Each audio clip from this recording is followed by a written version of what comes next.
Hello Pacifica students and families. This is Dr. Roberson, and the following is a brief overview for selecting courses.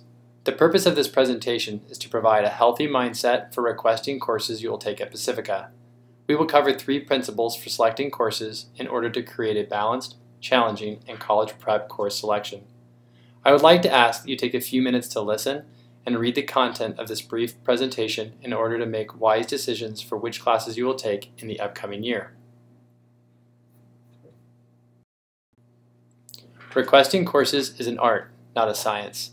A student's schedule needs to be balanced.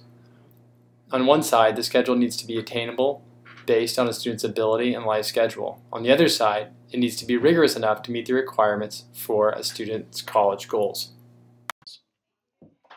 To complete this balance, I recommend 3 principles.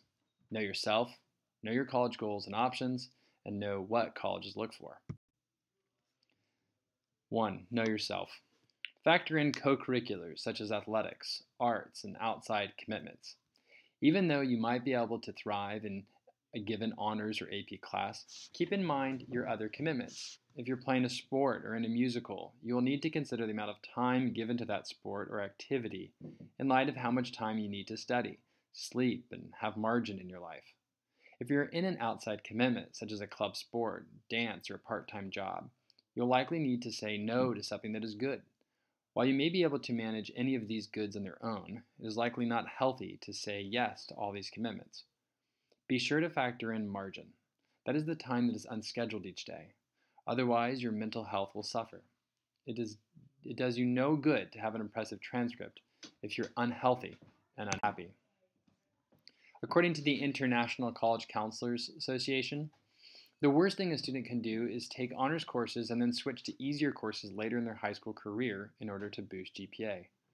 A warning to students, do not catch senioritis. What a student should take depends on the student. Students must be careful not to overreach.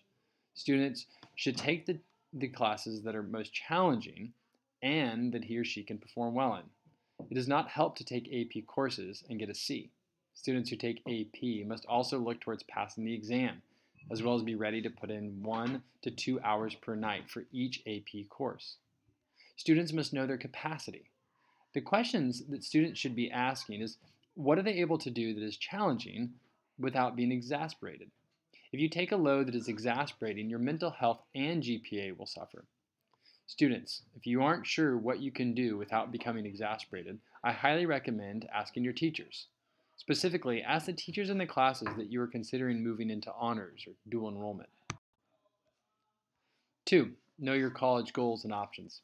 Many students have in mind schools that they've heard of because they've had a great football team or they're in Ivy League. While USC, Stanford, and Harvard are brand names, they may not be the best fit for you. There are over 3,500 colleges in the United States alone. You likely haven't heard of most of them, and most of them provide an excellent education and incredible experience that will support your life. The majority of colleges accept 60% of applicants or more. You likely haven't heard of St. Olaf in Minnesota, Rhodes College in Tennessee, Hope College in Michigan, Gordon College in Massachusetts, or Willamette in Oregon, but they are first-rate colleges with incredible communities of professors. These schools are accepting between 50 and 75% of their applicants. They will prepare you well for life in the marketplace.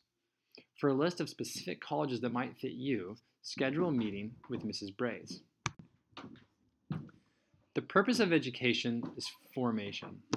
Rather than considering the most prestigious or what is going to make you the most money, consider which school will form you into the person you desire to be through their curriculum, their co-curriculars, and their community. What are the schools that will free you to flourish as a human in the marketplace, in your family, and in your community? The third principle I'd encourage you to consider is know what colleges look for. I'd start by just sharing the 3 types of courses that are offered at Pacifica. The first is college prep. Now, each academic class at Pacifica, unless noted otherwise, has been approved by the UC Board of Regents and is acceptable to colleges and universities around the country. These courses are designed by the Pacifica faculty and require 30 to 45 minutes of homework each night that the class meets, and classes meet 2 or 3 times per week. AP, or Advanced Placement courses, are designed by the College Board. AP courses offer an AP exam in May. If students pass the exam in May, they may earn college credit for these courses. Each of these courses requires 1 to 2 hours of work each night and move at a very fast pace. If a student requests an AP course, they will need to complete an AP contract which provides details into the amount of work required for that specific AP course. AP courses provide an extra boost in the student's GPA and add rigor to transcript. Dual enrollment classes are designed by the Pacifica faculty and are approved by a partner university. In our case, that's University of Texas or Colorado Christian University, and they provide college credit. There is not a dual enrollment exam at the end as seen in AP courses. Instead, students transfer their credits from the credit approving school to the college they desire to attend. These courses have a 97% transfer rate. Dual enrollment courses provide an extra boost in students' GPA and add rigor to the transcript. Outside of GPA, test scores, recommendations, and essays, colleges look for rigor of transcript in light of what is offered. That is, how much did a student challenge himself or herself? They also look for trajectory. It's far better for a GPA to increase over 4 years than decrease. Colleges want to see a trajectory of a rising GPA. According to the Dean of Admissions at Yale, schools view your courses in light of the courses offered at your school. Again, we only expect that you will excel in the opportunities to which you have access. Admissions offices view your transcript in light of Pacifica.